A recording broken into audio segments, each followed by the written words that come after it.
विद्यार्थी मित्र आणि मैत्रिणींनो, आज आपण चौरसातील त्रिकोण मोजायला शिकणार आहोत। परीक्षेमध्ये प्रश्न विचारला जातो की दिलेल्या आकृतीमध्ये त्रिकोणांची संख्या किती।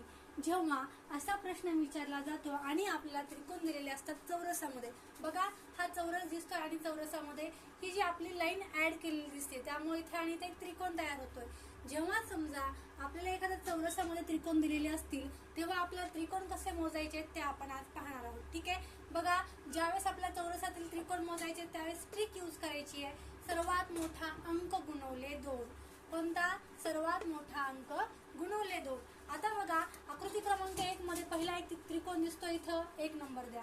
हा दुसरा त्रिकोण आहे, 2 नंबर द्या। आता बघा एकूण त्रिकोण किती झाले बाळांनो? फक्त 2च त्रिकोण आहेत। तिसरा त्रिकोण दिसतोय का तुम्हाला? नाही। ट्रिक सोबत कन्सेप्ट सुद्धा महत्वाची असते। बघा आता आपण आकृती क्रमांक 2 मध्ये इथे तुम्हाला एक त्रिकोण दिसला, 1 नंबर द्या। आणखी एक त्रिकोण आहे 2, इथं 3, इथं 4।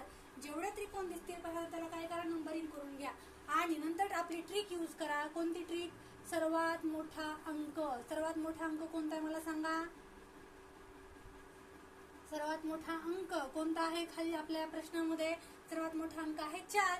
आता काय करायचे, मला 4 घ्यायचेत मग, कारण की सगळ्यात मोठा अंक आहे याच्यामध्ये 4। 4 गुणवले 2 करा। आलेलं जे उत्तर असणार आहे ते तुमचं खालील आकृतीमध्ये किंवा वरील आकृतीमध्ये असलेल्या एकूण त्रिकोणांची संख्या असणार आहे। ठीक आहे, आता बघा आकृती क्रमांक 3। आकृती क्रमांक 3 मध्ये तुम्हाला बाहेरचा एक चौरस दिसतोय आणि हा मधला एक चौरस दिसतोय। काय करा, पहिल्यांदा बाहेरच्या चौरसामध्ये असलेल्या एकूण त्रिकोणांची संख्या मोजून घ्या, नंबरिंग करून घ्या। चला 1 2 3 4 5 6 7 आणि 8। या मोठ्या त्रिकोणामध्ये 8 काय आहे? सगळ्यात मोठा अंक आहे। आपली ट्रिक आहे सर्वात मोठा अंक गुणवले 2। आता काय करा, सगळ्यात मोठा अंक घ्या, त्याला 2 नी गुणाकार करा आणि आलेलं उत्तर किती झालं? 16। पण आपल्याला आणखीन एक मध्ये चौरस दिसतोय आणि त्या चौरसामध्ये आणखीन त्रिकोण दिसत आहेत। आता काय करा, परत त्याला नंबरिंग करून घ्या, 1 2 3 4 5 6 7 and then 8। आता बघा मधल्याच आपल्या चौरसामधील सगळ्यात मोठा अंक कोणता आहे बाळांनो? तर सगळ्यात मोठा अंक आहे 8। आता काय करा, हे 8 गुणवले 2 करा, आपलं उत्तर आलं 16। आता काय करायचंय, मला विचारले पूर्ण आकृतीमध्ये, मग काय करायला लागेल तुम्हाला? हे 16 आणि हे 16 एकमेकांमध्ये ऍड करून टाका।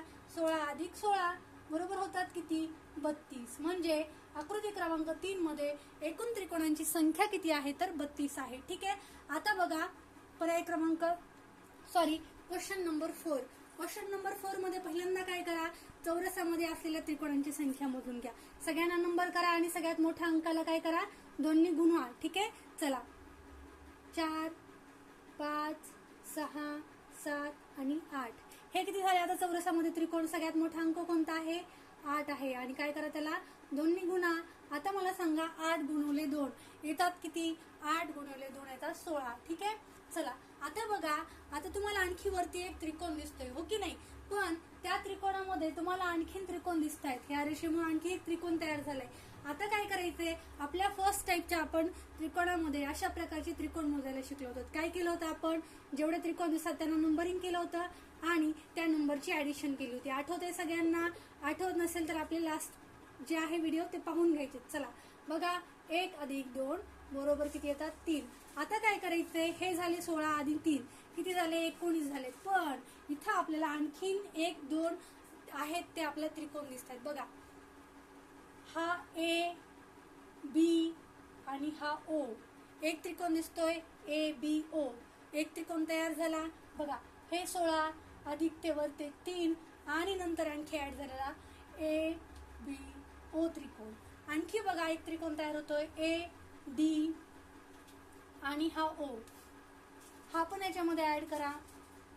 म्हणजे आता एकूण त्रिकोण किती होतील मग? 16 आणि 3 19, 19 आणि हे 2 20 आणि 21। म्हणजे आकृती क्रमांक 4 मध्ये एकूण त्रिकोणांची संख्या किती आहे? तर 21 आहे।